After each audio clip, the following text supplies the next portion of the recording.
So I started playing around with leather 7 years ago. Started taking custom orders because people had seen my stuff online, liked what I did. And then around 3 or 4 years later, I found my nan's old... Oh, Jean's here.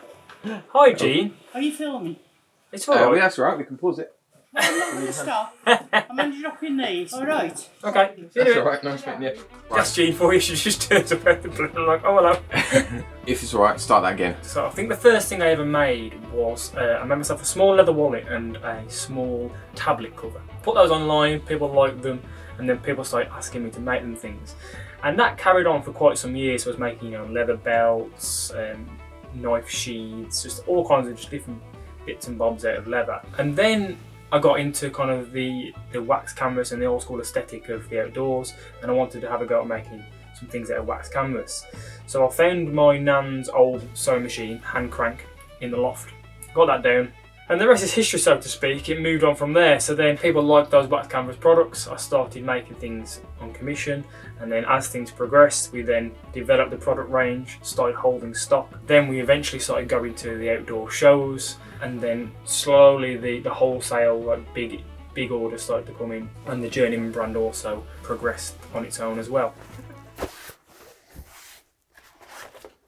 What is it that you enjoy and you love about working with wax canvas and leather specifically?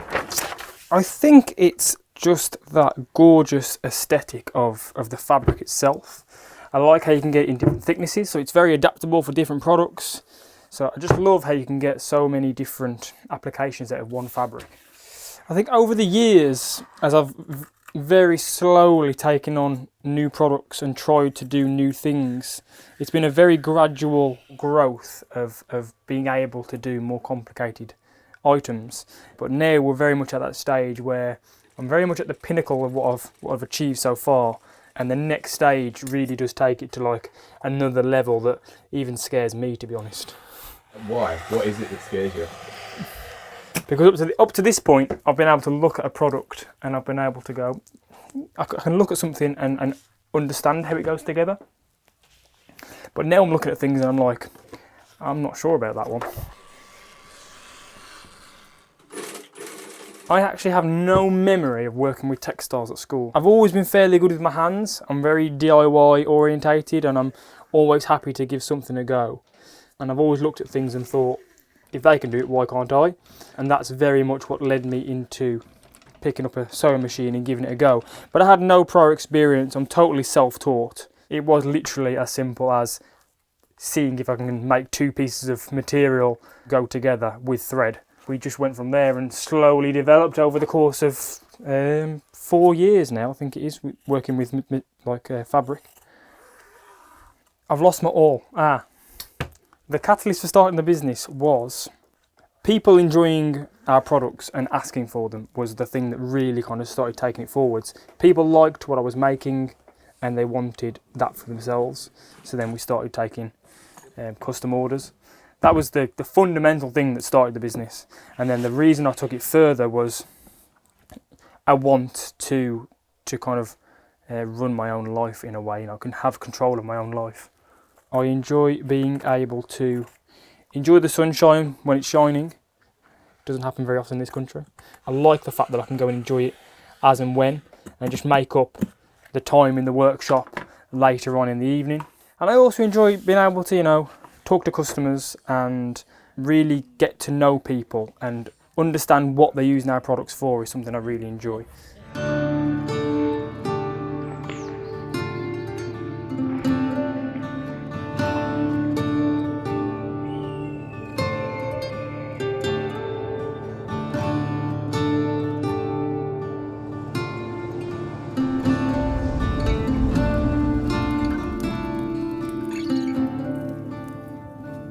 I'm quite a curious person, so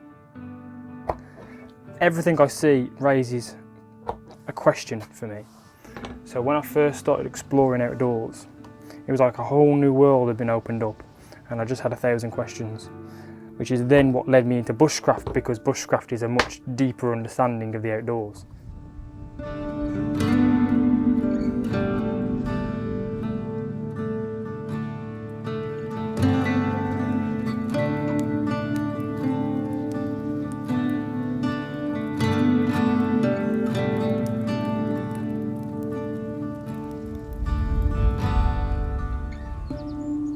I think naturally we are not designed to live in the world we live in. As a Homo sapien, we are designed to live outdoors and be in the natural world.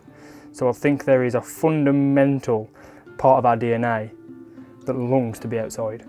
And when we go and reconnect with nature, we're tapping into a level of relaxation that sitting on your couch watching Netflix doesn't tick that box.